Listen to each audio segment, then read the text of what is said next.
حاملہ نے بھی بے حد صفاقیت سے کہا، جانے کیوں وہ دادجان کے سخت رویے کا بدلہ جعفر سے لینے پر تلی تھی۔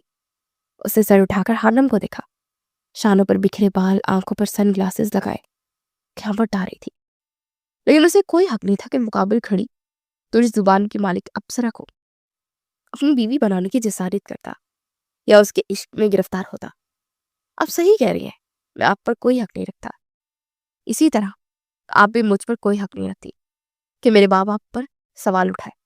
اب آپ جا سکتی ہیں، مجھے سکون سے کتاب پڑھنے دیں۔ غالباً آپ پہ کہیں جانے کی تیاری بھی دکھائی دے رہی تھی، تو آپ کو اپنی منزل کی جانب قدم بڑھانے چاہیے۔ اس نے ایک نگاہ ڈالے بغیر بکبو سنجیدگی سے کہا، اپنی کتاب میز پر سے اٹھا لے، تم اپنی حد میں رہو ورنہ مجھ سے برا کوئی نہیں ہوگا۔ خانم نے غم و غصے سے دبے لہجے میں انگلی اٹھا کر اسے وارن کرنا چاہا، جی ٹھیک ہے، میں اپنی حد میں ہی رہوں گا، برائے کرم آپ میری جان خلاصی کیجیے۔ اس نے سر ہلایا۔ خانم چند ثانیے بیچو تاپ کھاتی کھڑی رہی، پھر پاؤں پٹک کر وہاں سے چلی گئی۔ جعفر نے سر اٹھا کر سے ایک نگاہ وہاں سے جاتا ہوا دیکھا اور دوبارہ کتاب پر اپنی نگاہیں مرکوز کر لی۔ وہ دل ہی دل میں خانم کی تلخ کلامی پر دل برداشت ہو چکا تھا، لیکن اپنے اعصاب پر قابو پاتے ذہن بٹانے کو کتاب کے صفحے پر لکھی سطروں پر غور کرنے لگا۔ مجھے بھوک لگی ہوئی ہے، جلدی سے کھانا بناؤ، میں فریش ہو کر آتی ہوں۔ خانم شاپنگ کرنے گئی تھی، تھکی ماندہ گھر لوٹی تو بھوک سے نڈال تھی، باہر کچھ کھانے کا جی نہیں چاہ رہا تھا، تبھی گھر آ کر اسے ملازمہ سے کہا اور اوپر اپنے کمرے میں جانے لگی۔ لیکن پیچھے سے ملازمہ نے یکلخت کہا، بیوی جی میں تو جا رہی ہوں، میرے بیٹے کی طبیعت بہت زیادہ خراب ہے، وہ ہسپتال میں ہے، کھانا نہیں بنا سکوں گی، آپ کسی اور سے بنوا لیں۔ ملازمہ نے کہا تو مڑ کر اس کے پاس آئی، وہ اچھا چلو ٹھیک ہے، تم جاؤ، تمہارا اپنے بچے کے پاس ہونا ضروری ہے، اور یہ لو کچھ پیسے بھی لے لو اور صحیح علاج کروا لینا، اور اگر مزید ضرورت پڑے تو مجھے فون کر دینا، ورنہ میں اس سے کسی بہتر اسپتال میں ایڈمٹ بھی کروا دوں گی۔ خانم نے پرس سے پیسے نکال کر ملازمہ کو پکڑائے، اسے تسلی دیتے ہوئے اپنے کمرے میں چلی گئی۔ گھر میں سناٹا تھا۔ کافی دیر بیڈ پر نیم دراز رہنے کے بعد اٹھی، منہ ہاتھ دھو کر نیچے چلی آئے۔ اسے سوچا کہ خود ہی کچھ بنا لے، لیکن کچن میں جانے سے قبل ہی سامنے میز پر اس کے پسندیدہ سینڈوچ پلیٹ میں رکھے ہوئے تھے۔ وہ تعجب میں مبتلا ہوئی، لیکن سوچا کہ شاید ماما بنا کر باہر لان میں چلی گئی ہوں، کیونکہ نیچے آتے اسے لان سے آوازیں آ رہی تھی۔ اسے جلدی سے سینڈوچ کی پلیٹ اٹھائی اور ٹی وی کے آگے جا کر بیٹھ گئی۔ سینڈوچ سے لطف اندوز ہوتی وہ ٹی وی پر نگاہیں مرکوز کیے ہوئے تھی، جبھی ماما اور جعفر وہاں چلے آئے۔ خانم ماما کو دیکھ کر مسکرائی، ماما سینڈوچ تو بہت مزے کے بنا ہے، روز بنا دیا کریے نا۔ اسے ریموٹ تھامے ٹی وی کی آواز کم کرتے انہیں مخاطب کیا، کون سے سینڈوچ؟ انہوں نے حیرت سے پوچھا اور سامنے خالی پلیٹ پر نگاہ ڈالی۔ یہی جو آپ نے میرے لیے بنا کر ٹیبل پر رکھے ہوئے تھے۔ خانم نے حیرت و استجاب سے دیکھتے ہوئے جواب دیا، میں نے تو کوئی سینڈوچ نہیں بنایا، تم کیا بات کر رہی ہو؟ انہوں نے صاف چٹ انکار کیا۔ خانم آنکھیں واقعی انہیں دیکھنے لگی، تو پھر کس نے بنائے تھے؟ وہ ہڑبڑا کر سوچو کہ گھوڑے دوڑانے لگی، میرے خیال میں جعفر میں بنایا ہے۔ تب سے خاموش کھڑے جعفر کو دیکھ کر ماما نے کہا، تو خانم نے جھٹکے سے سر اٹھا کر بت بنے جعفر کی جانب دیکھا، تم نے بنایا ہے؟ خانم نے سوالیہ نگاہوں سے دیکھا تو اس نے سر ہاں میں ہلایا۔ تمہیں کس نے کہا تھا میرے لیے یہ سب کرنے کو؟ میں نے یا پھر ماما نے؟ خانم نے سنجیدگی سے پوچھا، دل ہی دل میں وہ تعریف کرنے پر خود کو ڈپٹ بھی رہی تھی کہ کیا ضرورت تھی اس قدر جلد بازی مچانے کی۔ اب اپنے آپ کو ملامت کرتی وہ جعفر پر بھڑک اٹھی تھی۔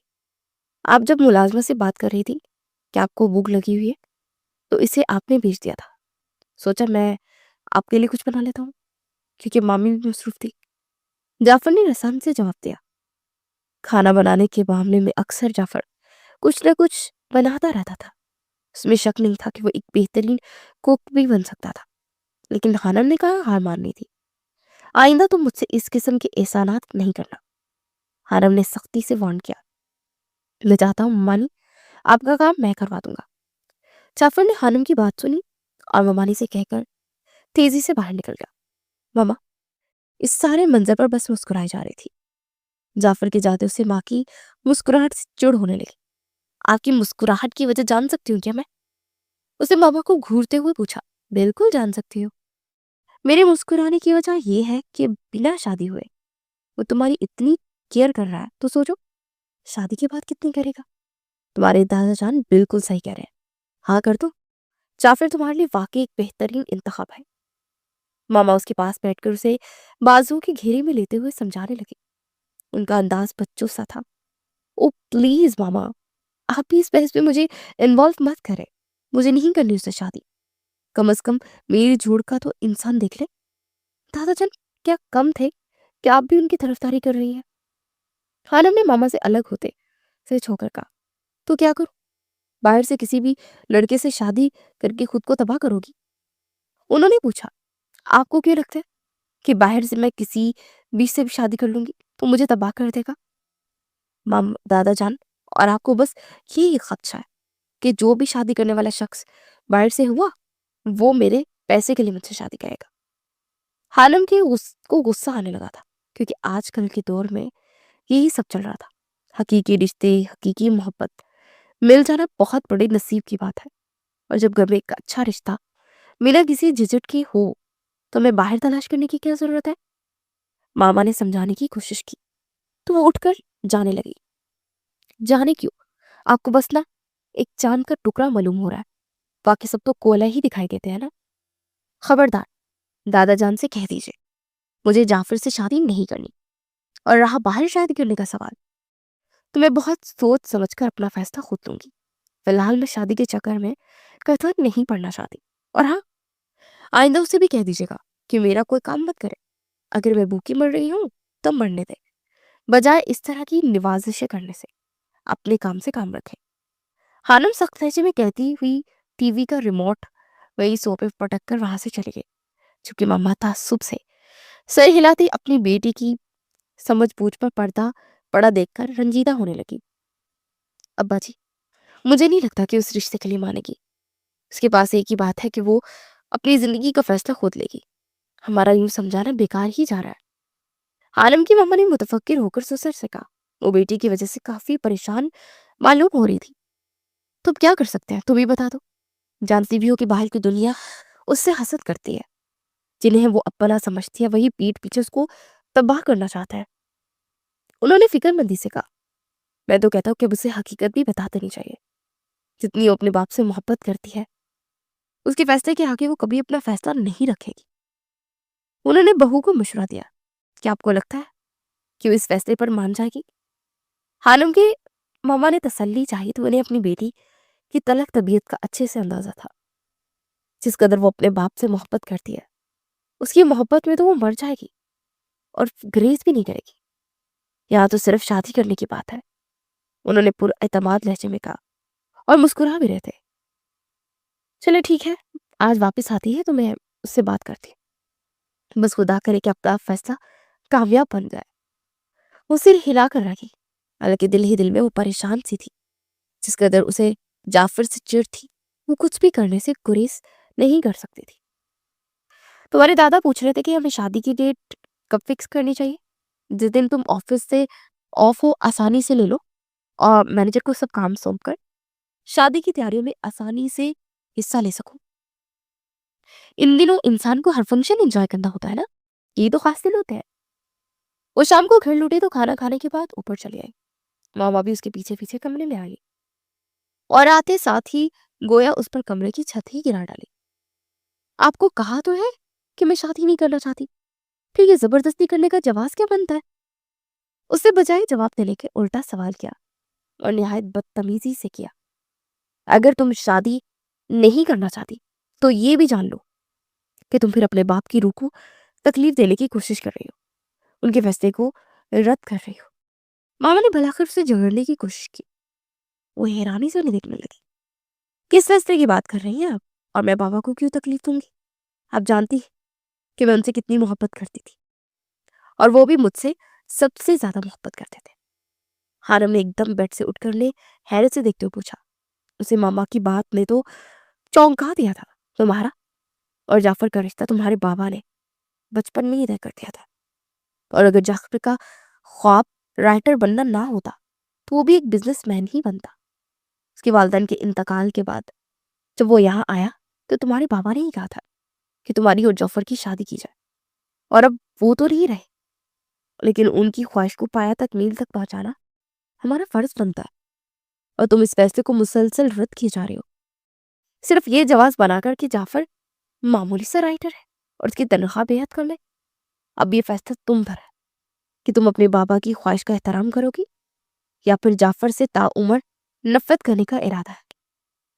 ماما نے وہیں کھڑے کھڑے اس کو ساری حقیقت سے روشناس کروایا تو دم بخود سی بیٹھی انہیں ساکت نظروں سے دیکھنے لگی۔ کئی لمحے تو وہ بت بنی اس کیفیت کے زیر اثر رہی کہ آپ کیا کہہ رہی ہیں؟ جب تک بابا حیات تھے انہوں نے تو مجھ سے اس بارے میں کوئی ذکر نہیں کیا، اور آج آپ مجھ پر یہ حیرت کے پہاڑ گرا رہی ہیں۔ حارم نے صدمے کی سی کیفیت میں پوچھا، کیونکہ وہ چاہتے تھے کہ تم جب اپنے پاؤں پر خود کھڑی ہو جاؤ تب ہی وہ تمہیں بتائیں گے، اور اپنی تربیت پر پورا بھروسہ تھا کہ تم انکار نہیں کرو گی۔ ماما نے دوسرا پتا پھینکا اور حانم وہیں ڈھیسی گئی۔ بابا نے میرے ساتھ اچھا نہیں کیا، وہ کیسے کر سکتے ہیں؟ ان کا یہ فیصلہ تھا تو کم از کم آگاہ کرنا تو بنتا تھا نا۔ وہ بڑبڑائی، یک لخت اس کی آنکھوں سے آنسو روانہ ہو گئے۔ ماما نے اس کے پاس بیٹھ کر اسے گلے سے لگانے کی کوشش کی تو اس نے ہاتھ اٹھا کر انہیں وہیں روک دیا۔ اگر مجھے اذیت دی ہی ڈالی ہے تو مجھے اب کچھ دیر کے لیے اکیلا بھی چھوڑ دے، اور آپ یہاں سے جائیں پلیز، مجھے مطمئن لانے کی ضرورت ہے۔ اسے سختی سے کہا تو ماما سست روی سے کمرے سے باہر نکل گئی۔ وہ جانتی تھی کہ آگاہی کے بعد حانم کا رویہ یہی ہوگا، اسے اس پل تنہائی میں خود سے فیصلہ کرنے کی ضرورت تھی۔ حانم اپنے والدین کی اکلوتی اولاد تھی، اس کے بابا نے بچپن سے ہی اسے لاڈ پیار سے پالا تھا، جبکہ جعفر اس کی پھوپھی کا بیٹا تھا۔ اس کی پھوپھو نے اپنی پسند سے ایک معمولی سے یونیورسٹی پروفیسر سے شادی کی تھی۔ ان کی شادی کے 8 سال بعد جعفر کے والدین کا ایک کار ایکسیڈنٹ میں انتقال ہو گیا تھا، تو اسے حانم کے ماں باپ اپنے گھر لے آئے تھے۔ انہوں نے جعفر کو حانم کے اسکول میں ہی داخل کروا دیا۔ حانم کی اس کی بچپن سے خاص نہیں بنتی تھی، کیونکہ جب سے وہ آیا تھا حانم کو گھر سے ملنے والی محبت پٹ گئی تھی۔ اسے ایسا لگتا تھا جیسا جہاں وہ اکیلی سب کے لاڈ پیار کی حقدار تھی، اور وہاں جعفر بھی آ کر سب سے محبت لینے لگا تھا۔ اس لیے حانم نے اسے بچپن سے ہی پیڑ باندھ رکھا تھا جو آج تک قائم تھا۔ سب گھر والوں کا لگتا تھا کہ وقت کے ساتھ وہ سمجھ جائے گی اور جعفر سے اس کی چڑ بھی ختم ہو جائے گی۔ اس کے بابا کو جعفر بہت عزیز تھا۔ اس نے حانم کے بابا نے اپنی بیٹی کی شادی بھی بچپن میں ہی جعفر سے طے کر ڈالی تھی۔ انہیں لگا تھا کہ وقت کے ساتھ حانم کی طبیعت میں ٹھہراؤ بھی آ جائے گا، لیکن بیتے وقت کے ساتھ وہ جعفر سے متنفر ہوتی گئی۔ وہ دونوں ہم عمر ہی تھے۔ ان دونوں میں وہ فرسٹ ایئر میں تھی جب بابا کو ہارٹ اٹیک آیا اور وہ چل بسے۔ حانم کو بابا کا یوں دنیا سے چلا جانا گہرے صدمے سے دوچار کر گیا، اور وہ گزرتے وقت کے ساتھ مزید تلخ ہوتی گئی، جبکہ سارا بزنس دادا سنبھالنے لگے۔ حانم نے بابا کی خواہش کے مطابق بزنس پہ پڑھائی شروع کر دی۔ گھر سے زیادہ اسے بابا کی خواہش کو پورا کرنے کی جنون ہوتا۔ وہ جی جان سے محنت کر رہی تھی۔ بظاہر سب کو لگا کہ حانم نے جلدی خود کو سنبھال لیا ہے، در حقیقت وہ اندر سے ٹوٹ چکی تھی۔ یوں ہی جعفر سے چڑنا، ماما سے ڈانٹ ٹپٹ کھاتے اور دادا کو ستاتے ہوئے وقت گزرتا گیا، اور حانم پڑھائی مکمل کر کے بابا کے بزنس کو 4 چاند لگانے کی توقعات میں مصروف ہو گئی، جبکہ جعفر سب کو چھوڑ کر ایک معمولی سا رائٹر بن گیا۔ حالانکہ اس کا ادبی دنیا میں ایک نام تھا، لیکن حانم کے لیے یہ سب ناکافی تھا۔ اچانک ہی دادا نے جعفر اور اس کے رشتے کی بات کی تو وہ صفا چت انکار کر گئی۔ وہ اگر بابا کی خواہش نے اس کو دہلا کر رکھ دیا۔ وہ اس بات سے لا علم تھی، اور جب ادراک ہوا تو وہ سنبھل ہی نہیں پا رہی تھی۔ اس کو جی چاہ رہا تھا کہ وہ سب کچھ تہس نہس کر رکھ دے، لیکن یہ کب سب کرنے سے قاصر تھی۔ پہلے دنیا میں جس شخص سے اس نے بے حد محبت کی تھی وہ اس کے بابا تھے۔ ان کی خواہش سے وہ منہ موڑ لینا کہاں ممکن تھا۔ کیوں آئے ہو تم یہاں؟ میری ذات کا تماشا دیکھنے، یا یہ دیکھنے کہ میں کس حد تک بے بس ہوں؟ اور پھر تم تو رائٹر ہو نا، اشتہار بنا کر لوگوں کو پیش کر سکو گے کہ میری سگی ماموں ذات کس قدر بے بسی میں مبتلا ہے، اس سے لطف اندوز ہوا جائے۔ اسی کی امید کر سکتی ہوں میں تم سے۔ جب سے اسے یہ بات پتہ چلی تھی کہ جعفر اور اس کا رشتہ اس کے بابا نے طے کر دیا، وہ تب سے کسی سے بات نہیں کر رہی تھی، اور چپ چاپ اپنے کمرے میں پڑی ہوئی تھی۔ وہ دوسرے دن بھی اپنے کمرے میں بند تھی، نہ ماما سے بات چیت کر رہی تھی اور نہ ہی دادا سے گفتگو کرنا چاہتی تھی۔ کھانا پینا بھی اس نے کافی حد تک کم کر دیا تھا۔ ملازمہ نے اگر کھانا لے کر آتی بھی تو وہ چند نوالے کھا کر ٹرے واپس کر دیتی۔ 2 دنوں میں اس کا چہرہ کملایا ہوا پھول ہو چکا تھا۔ ابھی بھی جعفر اس کے لیے پلاؤ لے کر آیا تھا، لیکن جعفر پر نگاہ پڑتے ہی وہ ہسیانی انداز میں چلا اٹھی تھی۔ جبکہ ٹرے وہ بیڈ پر رکھ کر سر جھکائے بولا، مجھ سے رشتے کی وجہ سے آپ کو لاکھ اعتراض صحیح، لیکن اپنی ماما اور دادا کو تکلیف سے دوچار مت کریں۔ اختلاف مجھ سے ہے تو مجھے سنا لیں، لیکن لا تل کی برتنے کا مظاہرہ مت کریں۔ جعفر نے کہا تو وہ اپنے بیڈ سے اٹھی اور اس کے مقابل آ کر کھڑی ہوئی۔ نگاہوں میں چنگاریاں جل اٹھی تھی اور چہرہ سپاٹ تھا۔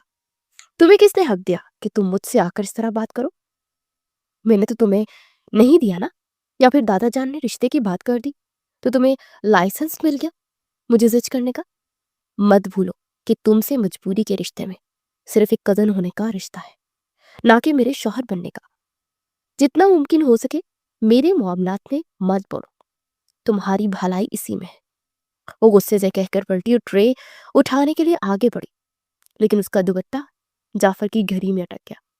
جعفر اس پر گرنے ہی والا تھا کہ اس نے سرحد سے حنم کی کمر کے گرد دونوں بازو کھل کے اور اس کی بجائے خود پر حنم کو گرا لیا، ورنہ ساری صورت میں حنم پر وہ گر چکا ہوتا۔ اچانک اس حملے پر وہ بھونچا کر رہ گئی اور اپنے بازو جعفر کے سینے پر رکھے ساکت ہو گئی۔ یہ کیا گھٹیا پن ہے، ہٹو مجھ سے، تم سے اس قدر بکواس حرکت کی امید نہیں تھی۔ وہ غصے سے چلا اٹھی، میں نے کچھ نہیں کیا، آپ کا دوپٹہ میری گھڑی میں اٹک گیا تھا، بجائے میں گرتا مجبوراً یہ حرکت کرنی پڑی۔ جعفر نے رخ پھیر کر نظریں دوسری جانب کرتے اپنا گھڑی والا ہاتھ تہرایا جس میں حنم کا دوپٹہ اٹکا ہوا تھا۔ وہ یکدم لاجواب ہوئی اور چپ سی ہو گئی۔ ٹھیک ہے، مان لیا، لیکن اب مجھ سے دور ہٹو، میرا دم گھٹ رہا ہے۔ اس کی یوں بے حد قریب ہونے پر وہ جھنجھلاہٹ کا شکار ہوئی اور لڑکھڑاتی آواز میں بولی تو اس سے قدرے دور ہوئی۔ اس کے گلے میں دوپٹہ جھگڑا ہوا تھا، اس کا سانس بند ہونے لگا تو جعفر نے کمر سے تھامے اسے خود کے قریب کیا، کیونکہ اس کے دور ہوتے گلے میں لپٹا دوپٹہ گلا گھوٹنے لگا تھا۔ حنم نے جعفر کی جسارت پر قہر بری نظروں سے اسے دیکھا۔ معذرت چاہتا ہوں، لیکن مجھے آپ کو قریب کرنا پڑا، اگر آپ دور جائیں گی تو آپ کا سانس بند ہو سکتا ہے۔ ایسا کرے کہ مجھے اپنا دوپٹہ اتار دے، میں گھڑی سے نکال کر واپس کر دیتا ہوں۔ اسے رخ پھیرے سر جھکائے کہا تو حنم نے دوپٹہ گلے میں سے نکال کر تھمایا اور دور ہوئی۔ جعفر بھی سرحد سے اٹھ کھڑا ہوا۔ حنم نے ایک گہری سانس لے کر خود کو پرسکون کیا۔ یہ نہیں نکل رہا، میں نکال کر ملازمہ کے ہاتھ دوپٹہ بیچ دوں گا۔ جعفر نے کوشش کی تو اسے مشکل درپیش آئی۔ حنم نے سر اس بات میں ہلا دیا۔ وہ کمرے سے نکل گیا جبکہ پیچھے کھڑی حنم اس لمحے کی قید میں جھگڑی تھی۔ جعفر کی آنکھوں میں ٹھاٹھے مارتے سمندر میں تیرتے ہوئے نمی نے اسے ساکت کر دیا تھا۔ وہ سر جھٹک کر خود کمپوز کرنے کی خود کو کوشش کرنے لگی۔ اگر بابا جان کی خواہش کی تکمیل کرنے کی بات نہ ہوتی تو میں اس رشتے سے انکار کر دیتی، لیکن مجبوراً مجھے ہاں کرنی پڑے گی، کیونکہ میں نے بابا کو ان کی زندگی میں کبھی کوئی دکھ نہیں دیا، تو اب ان کے یہاں موجود نہ ہونے کے باوجود ان کی روح کو تکلیف نہیں دے سکوں گی۔ دادا جان کے سامنے سر جھکائے اس نے بے بسی سے کہا۔ دوسرے دن بعد وہ کمرے کی پناہ گزین سے نکل آئی تھی۔ اتنے دنوں کی سوچ بچار کے بعد بالآخر اسے فیصلہ کرنا ہی پڑا۔ میں جانتا ہوں کہ تمہارے لیے یہ فیصلہ بھی ایک مشکل مرحلہ ثابت ہو رہا ہے، لیکن آنے والا وقت تمہارے لیے اتنی خوشیاں لائے گا کہ تم اس فیصلے پر خود کو پرسکون محسوس کرو گی اور اپنے باپ سے ناراضگی کا سبب بھول کر ان کے فیصلے پر فخر کرو گی۔ دادا جان نے اس کے سر پر شفقت سے ہاتھ دھرتے ہوئے اسے مطمئن کیا، لیکن وہ اپنا فیصلہ سنا کر برق رفتاری سے کمرے سے باہر چلی گئی۔ اگلے چند دنوں میں ماما اس کی شادی کی تیاریوں میں جی جان سے ہر فرض نبھانے لگی۔ دادا جان نے رضامندی کا سندیسہ ملتے ہی تاریخ طے کرتی تھی، جبکہ وہ آفس کے کاموں میں خود کو شادی سے پہلے دنوں میں مصروف رکھنے میں ہلکان ہو رہی تھی۔ اس کا دل ہر شے سے بیزار تھا۔ شادی کے لیے اس نے ہاں تو کر دی تھی، لیکن دل سے وہ رضامند ہونے کے لیے خود پر جبر کر رہی تھی۔ اسے بس بابا کی خواہش کے باعث لبوں پر کفل لگانا پڑ رہا تھا، جبکہ جعفر دادا جان کے ساتھ شادی کی تیاریاں کروا رہا تھا۔ وہ آفس سے لوٹتی تو جعفر کو جب تیاریوں میں مصروف دیکھ لیتی تو تب اس کا خون کھول اٹھتا، لیکن وہ اپنے غصے اور تناؤ پر قابو پانے کی کوشش کرتی تاکہ سب نارمل رہے۔ یوں ہی بالآخر شادی کا دن سر پر آ گیا اور وہ دلہن بنی ہوئی تھی اور سنگھاڑ میز کے سامنے بیٹھی اپنے وجود کا جائزہ لینے لگی۔ کاجل بری آنکھیں نمکین پانی سے بھری بڑی سی تھی جسے وہ اندر دھکیل رہی تھی۔ تم پہ تو بڑا روپا ہے ہنم، اور ذرا اپنا مہندی تو دیکھو، اس کا رنگ کس قدر چڑھا ہے کہ جیسے تمہارا شوہر تم سے بے حد محبت کرتا ہو۔ کیا یہ لو میرج ہے؟ ہانم کی دوست نے اس کا دوپٹہ سر پہ درست کر دے مہندی بڑا ہاتھ تھامتے ہوئے کہا۔ اس کے لہجے میں خوشی اور اشتیاق تھا۔ وہ ہلکا سا مسکرا دی۔ کیا میں سچ کہہ رہی ہوں؟ باقی لو میرج کر لو، تم تو بڑی چھپی رستم نکلی ہے۔ جس قدر تم سخت طبیعت کی معلوم ہوتی ہو، آج تم نے میرے سارے شک و شبہ کو مات دے ڈالی ہے۔ ہانم کو مسکراتے دیکھا تو اس کی دوست نے تائید چاہی۔ دل ہی دل میں ہانم کا جی بھر آیا، بھلا وہ جعفر سے محبت کہاں کرتی تھی، لیکن اس اداکاری پر بھی وہ اپنے آپ کو داب دے بنا نہیں رہ پائی۔ تم بالکل ٹھیک سوچ رہی ہو، شاید ایسا ہی ہے، میں واقعی چھپی رستم ہوں۔ ہانم نے گہری سوچ میں مبتلا انداز میں جواب دیا۔ گھر میں جیسے ہی حالات ہوں، لیکن اس کی دوست کو کسی بھی بات کی خبر نہیں ہوتی تھی۔ ابھی بھی وہ کمال کی اداکاری کی جا رہی تھی۔ چلو نکاح کا وقت ہو چکا ہے، تمہارے دادا جان شور مچا رہے ہیں کہ دیر ہو رہی ہے۔ نکاح کی رسم کے بعد کھانا بھی لگے گا۔ اچانک ہی ہانم کی ماما کمرے میں چلی آئی اور آتے ہی جلدی مچا دی۔ ہانم بیزاری سے اٹھی اور سست روی سے اپنی دوستوں کے ہمراہ سٹیج کی جانب رواں کیے قدم۔ نکاح کی رسم ادا ہوئی۔ وہ ہانم شہریار سے ہانم جعفر بن گئی۔ نکاح کے کاغذات پر دستخط کرتے کتنے ہی آنسو نے اپنے حلق میں اتارے۔ سبھی رسموں کے بعد مہمانوں کو رخصت کیا گیا اور اسے جعفر کے کمرے میں لا کر بٹھا دیا گیا۔ پورے کمرے کو بھرپور محنت سے سجایا گیا۔ اسے پھولوں سے بھرا بیڈ غصے سے ادھیر کر رکھ دیا۔ پھولوں کی لڑیاں نوچ نوچ کر زمین بوس کر دی۔ چند لمحوں میں اس نے پورے کمرے کا حشر بگاڑ کر رکھ دیا تھا۔ یہ شادی میں نے صرف اپنے بابا کی خواہش پر کی، ورنہ مجھے تم جیسے انسان میں کسی قسم کی کوئی دلچسپی نہیں، اور اس بات سے تم بخوبی واقف بھی ہو۔ امید کرتی ہوں کہ تم مجھے لے کر اور اس رشتے کو لے کر کسی قسم کی کوئی بھی خوش فہمی پالنے کی کوشش نہیں کرو گے۔ جعفر کمرے میں آیا تو ہانم عام دلہنوں کی طرح عروسی لباس میں ملبوس نہیں تھی۔ وہ کپڑے تبدیل کر کے بیڈ پر بیٹھی اپنے ہاتھوں پر کریم لگا رہی تھی، جبکہ قالین پر بکھرے پھولوں کی پسماندہ حالت میں ان پر ہوئے ظلم کی چیخ چیخ کر دہائی دی تھی، اور مجرم سامنے مطمئن بیٹھی تھی۔ میک اپ سے پاک اجلا چہرہ اور روئی روئی سی آنکھوں کے ساتھ بھی وہ حسین لگ رہی تھی۔ جعفر ایک نگاہ سے دیکھے سست روی سے چلتا ہوا صوفے پر جا بیٹھا۔ اگر آج آپ مجھے نہ بھی بتاتی تو میں اس حقیقت سے بخوبی واقف ہوں۔ آپ کو پریشان ہونے کی ضرورت نہیں ہے۔ میں جانتا ہوں کہ یہ رشتہ صرف مجبوری کے تحت بنا ہے، نہ کہ کسی دلی وابستگی کے باعث۔ وہ ٹھہر ٹھہر کر اپنی بات مکمل کر کے وہاں سے اٹھ کر کپڑے تبدیل کرنے چلا گیا، جبکہ ہانم اس کے برتاؤ پر حیرت زدہ تھی۔ اسے لگا تھا کہ شاید جعفر اس پر حق جتانے کی کوشش کرے گا، شوہر ہونے کی دھونس جمائے گا، لیکن اس کی سوچوں کو جھٹلائے وہ نرم کو لہجے میں بات مکمل کر کے خاموشی سے چلا گیا۔ شاید جس قسم کی توقع اسے جعفر سے تھی وہ خود ایسا کر رہی تھی، کیونکہ در حقیقت ہانم خود ہی بے حد سخت مزاج واقع ہوئی تھی۔ تھوڑی دیر بعد وہ کپڑے تبدیل کر کے باہر آیا تو اس کی جانب قدم بڑھائے۔ کیا ہوا؟ تم یہاں سونے کا ارادہ رکھتے ہو؟ ہانم نے اسے اپنے قریب آتا دیکھ کر دل ہی دل میں ڈر کر بدکتے ہوئے گھبرا کر پوچھا۔ نہیں، میں صوفے پر جاؤں گا، ممانی نے کہا تھا کہ آپ کو منہ دکھائی دے دوں۔ ویسے تو میں جانتا ہوں کہ آپ کی نظر میں اس کی حیثیت ردی کے برابر بھی نہیں ہوگی، لیکن ہو سکتا ہے کہ مہمانوں اور خاندان کے لوگوں میں سے اگر کسی نے آپ سے پوچھ لیا یا منہ دکھائی دیکھنے کی خواہش کی تو آپ کو مسئلہ نہ ہو، اس لیے آپ یہ رکھ لیں۔ اگر پہننا چاہے تو پہن سکتے ہیں، ورنہ بے شک رکھ دیجیے گا، لیکن آپ کی عزت پر کوئی حرف نہیں آئے گا، اس لیے پہننے کو بھی بول رہا ہوں۔ جعفر نے جولری کا چھوٹا سا باکس آگے بڑھ کے اس کے پیروں کے قریب بیڈ پر رکھا اور پلٹ کر صوفے کی جانب بڑھ گیا، جبکہ ہانم قدموں میں پڑے سرخ باکس کو دیکھے گئی۔ اس میں شاید کوئی پائل یا چین تھی۔ ہانم نے جانچا، مجھے اس کی ضرورت نہیں ہے، اپنی ممانی سے کہنا کہ میں اس طرح کے رسموں کا حصہ نہیں بن سکتی۔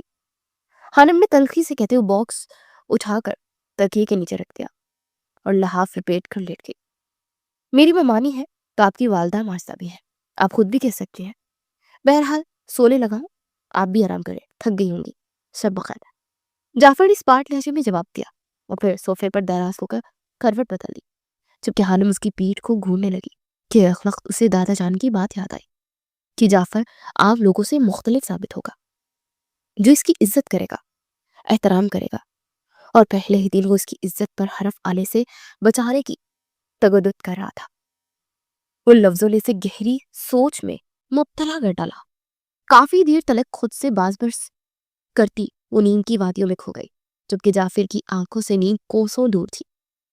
وہ پلٹا اور خانم کے چہرے کو دیکھتے اپنی آنے والی زندگی کے بارے میں سوچنے لگا۔ وہ صبح دیر سے اٹھی تھی، جبکہ جعفر فجر کے بعد ہی کمرے سے جا چکا تھا، لیکن جانے سے قبل قالین پر بکھرے پھولوں کی صفائی کر کے گیا تھا۔ آج ولیمہ تھا۔ لاچاتے ہوئے اس نے جعفر کی دی ہوئی جویلری کا باکس کھولا۔ اس میں سے خوبصورت گولڈ کی چین تھی۔ خانم نے ماما اور دادا جان کے سوالوں اور پھر مہمانوں کی نظروں سے خود کو بچانے کی خاطر یہ کڑوا گھونٹ بھر لیا اور چین اپنے گلے میں پہن لی۔ آج بھی وہ حسین لگ رہی تھی، بہت زیادہ پیاری لگ رہی ہو۔ اس قدر روپ تو میں نے آج تک کسی میں لڑکی کے چہرے پر نہیں دیکھا، خانم کی دوست نے کہا تو وہ بے دلی سے مسکرا دی۔ جعفر اس کے ساتھ بیٹھا ہوا تھا اور دونوں اس پر سٹیج پر بیٹھے ہوئے تھے۔ شاید سوگواری میں روپ میں زیادہ آتا ہے نا، بڑبڑائی۔ جعفر نے سن لیا، لیکن نانا جان کے بلانے پر وہاں سے اٹھ کھڑا ہوا۔ کیا کہہ رہی ہو؟ اس کی دوست نے ناسمجھی سے دیکھا۔ کچھ بھی نہیں، میرے خیال میں مجھے اب کمرے میں جانا چاہیے اور کپڑے بدلنے چاہیے۔ خانم نے اٹھنا چاہا تو اس کی دوست نے بازو پکڑ کے بٹھا لیا۔ پاگل ہو گئی ہو کیا؟ مانا کہ ولیمے کی تقریب ختم ہو چکی ہے، لیکن بیوی اپنے شوہر کے لیے یہ رنگ و روپ ہار سے گھار کرتی ہے، اسی کے لیے تو یہ سب کیا ہے نا، اور اب تم اس کو دکھانے کی بجائے کپڑے بدلنے جا رہی ہو۔ سمجھداری کا مظاہرہ کرو۔ خانم کی دوست نے کہا تو اسے یاد آیا کہ دوسرے دن کے دلہن ہے۔ لاچار دوست کے سامنے وہ وہیں بیٹھی رہی۔ کافی دیر تک دونوں باتیں کرتی رہی۔ مہمان بھی گھر کو روانہ ہوتے جا رہے تھے، اس کی دوست بھی چلی گئی۔ خانم نے پرسکون سانس لی اور اپنے کمرے میں چلی گئی۔ ابھی وہ اٹھ کر کپڑے بدلنے ہی والی تھی کہ جعفر چلا آیا۔ پہلے دن تو خانم اسے دلہن کا روپ نہیں دکھایا تھا، لیکن دوسرے دن کا رویہ اور روپ دیکھ کر وہ مبہوت سا رہ گیا۔ وہ دنگ کھڑا اسے دیکھتے پر محوف ہو گیا، جبکہ خانم اس کی نظروں کا ارتکاز اپنے وجود پر محسوس کرتے الجھن کا شکار ہوئی اور یکدم زچ ہو کر بولی، کیا آنکھیں پھاڑے جا رہے ہو؟ خانم کی آواز پر اس کا ارتکاز ٹوٹ گیا۔ وہ چونکا اور گھبرا کر فوراً سنبھلا، کچھ نہیں، شکریہ، آپ نے میری دی ہوئی چین پہن لی۔ جعفر نے سنبھل کر بات بدلنا چاہی، تمہارے لیے نہیں پہنی، لوگوں کے سوالات سے بچنے کے لیے پہن لی تھی، اور بس ابھی اتارنے ہی والی تھی کہ تم چلے آئے۔ خانم نے منہ بسوٹ کر کہتے ساتھ ہی اس کی دی ہوئی چین اپنے گلے سے اتارنے لگی۔ تیزی سے ہاتھ چلاتے چین اس کے لباس میں اٹک گئی اور رہی سہی کسر کھینچا تانی نے پوری کر دی۔ کیا مصیبت ہے! نکالنے کی تردد کرتے وہ تھک گئی تو غصے سے بڑبڑا۔ جعفر دیکھ کر اپنی مسکراہٹ دبا گیا۔ شاید یہ چین چاہتی ہے کہ آپ اسے اپنے گلے کی زینت بنا کر ہی رکھیں، اسے آپ کا یوں گلے سے اتارنا پسند نہیں آیا۔ نہ چاہتے ہوئے بھی جعفر کے منہ سے یہ الفاظ نکلے تو خانم نے اسے کھا جانے والی نظر سے گرا۔ اگر اجازت ہو تو میں آپ کی مدد کر دوں؟ جعفر نے آگے بڑھ کر مدد کی پیشکش کی تو انکار نہیں کر پائی، کسی جعفر کی دی ہوئی چین سے چھٹکارا پانا تھا۔ وہ خانم کے قریب چلایا۔ اس کے وجود سے اٹھتی خوشبو نے جعفر کی دھڑکنیں تیز کر دی، لیکن اس نے بر وقت اپنے اعصاب پر قابو پا لیا، جبکہ خانم نے اپنا بھاری دوپٹہ گلے سے اتار کر صوفے پر رکھا اور چین اتارنے کے لیے اس کے سامنے جا کھڑی ہوئی۔ جعفر نے نرمی سے چین نکالنے کی کوشش کی، جعفر کی انگلیوں کا لمس گردن پر محسوس کرتے خانم کا دل تیزی سے دھڑکا۔ چھلتی کرو، مجھے الجھن ہو رہی ہے۔ جعفر کو چین سے الجھتے دیکھ اس نے گھبرا کر کہا۔ در حقیقت اسے جعفر کی قربت کے باعث ٹھنڈے پسینے آنے لگے تھے۔ تھوڑا صبر سے کام لیں اور ہلنا بند کریں، وہ نرمی سے بولا، اور اگلی لمحے میں خانم کے گلے سے اس نے چین آزاد کر کے خانم کے ہاتھ میں تھما دی۔ بظاہر تو چین کو شاید پسند نہیں آیا کہ اسے اتارا جائے، اور شاید چین دینے والے کو بھی اچھا محسوس نہ ہوا، لیکن آپ کی خواہش کے آگے نہ تو اس کی چین میں کوئی حیثیت ہے اور نہ ہی چین دینے والے کی۔ لیکن خیر، اس چین کی خوش قسمتی ہے کہ آپ نے وقتی طور پر ہی صحیح مگر آپ نے اسے اپنے گھر میں زینت تو بنایا نا۔ وہ اپنی بات مکمل کر کے ڈریسنگ روم میں چلا گیا، جبکہ خانم وہی ساکت و جامد کھڑی جعفر کی بات پر غور کرنے لگی تھی، اور مطلب سمجھ آنے پر الجھ سی گئی۔ اس کا لہجہ، آنکھوں میں عجیب سی چمک نے خانم شہریار کو تعجب کی کشمکش میں مبتلا کر دیا تھا۔ وہ کمرے میں بیٹھی موبائل سکرول کر کے تھک گئی تھی اور بری طرح سے بور ہو رہی تھی۔ تبھی ملازمہ دستک دے کر اندر آئی اور ایک پیکٹ دیتے ہوئے بولی، یہ پارسل آیا ہے۔ خانم نے اسے پارسل لیا اور نام دکھا تو جعفر کے لیے آیا تھا۔ اسے پارسل کھولا تو اندر ایک کتاب تھی۔ خانم نے سسپینس سے کتاب کھولی تو سامنے رائٹر جعفر لکھا تھا۔ وہ کتاب کھول کر پڑھنے لگی۔